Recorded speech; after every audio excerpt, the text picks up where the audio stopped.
you guys? Welcome back to the Kordial Media YouTube channel. My name is Adriana and I help Shopify e-commerce businesses and influencers drive traffic and sales utilizing Pinterest. In today's video, I am going to explain to you a little bit more about the video views campaigns.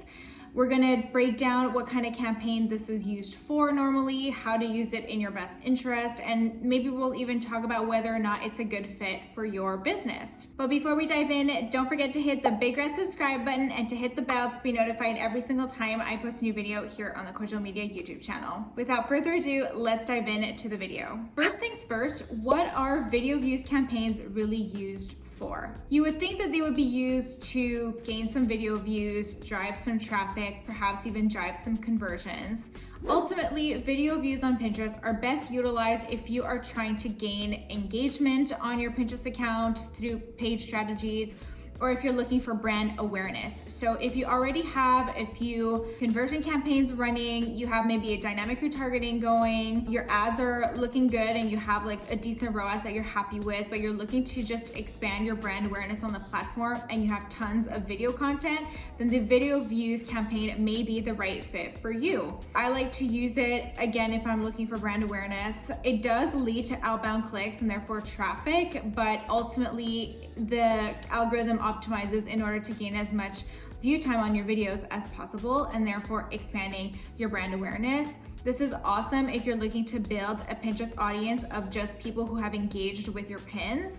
And so you can capitalize on those video views in that way and therefore retarget that audience later through a retargeting campaign. Let's talk about the different formats that Pinterest allows you for these video views. So the first one is the one that's allowed across all campaigns, and that is their standard 2 to 3 dimensions. So a vertical video, and so it would be along the lines of 1000 by 1500 pixels in Canva in terms of the dimensions. So that's like the bedrock of Pinterest in terms of the dimensions that are allowed. Like most pins are in those dimensions and all promoted pin campaigns are allowed to use those dimensions. Now, what is particular about the video views campaign is that they allow you a video format called max video. This is not a format that's allowed on any other type of campaign on Pinterest, and it's the one that takes up your entire screen on mobile, and so it really attracts the eye and is very, very noticeable. If you're a really big brand and again you're looking to build brand awareness and you really do want to catch the eye of the people scrolling on their feed, then using the max width video is probably a really good idea for you.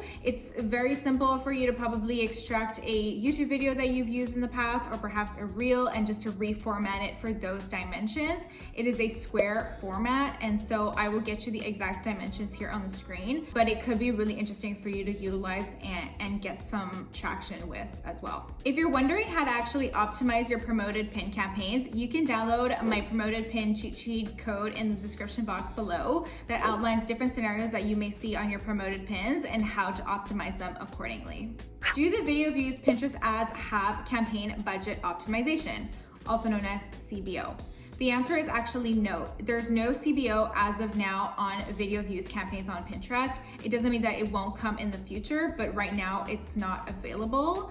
That means that you have the option to add your budget at the ad group level or at the campaign level. Usually CBO is available on all other types of campaigns, maybe not all, but at least the main ones like consideration and conversion. And what it does is that it pushes your budget to the most performant ad group, and conversion and consideration don't have the option for you to add a budget at the ad group level only. It only allows you to utilize CBO. This could be an advantage for you if you're interested in utilizing video views and you want to test different ad groups against each other accurately. At least you have the option to utilize the budget option per ad group in order to accurately test the ad groups against each other. Now, it also gives you the option to have a budget for the entire campaign, and in that case, I believe if you put a budget at the campaign level, it likely would go to the most performant ad group. So what's positive about not having CBO only per this video views campaign, you have the option to test both types of strategies. Either you add your budget at the campaign level or you decide to add your budget at the different ad group level. Do the video views Pinterest campaigns have automatic bidding, and they also do not have automatic bidding as of yet. I'm assuming Pinterest is trying to see how these campaigns work for multiple different types of businesses before they integrate CBO and automatic bidding. But right now you have the choice to add your own bid and to kind of decide how much you're willing to pay for a conversion. This could be both positive and negative. If you're not too familiar with how to add a bid on Pinterest for your campaigns, then this may not be the right campaign for you. But if you have experience running promoted pins or just ads in general, then utilizing the custom bid feature may be advantageous for your business. If you're looking for an expert like myself to look over your promoted pins, feel free to book a meeting with me. It's completely free. You and I can chat about your Pinterest account and see if we are a good fit to work together. On that note, I'm gonna wish you a lovely rest of your day, and we will chat in the next video. Bye for now.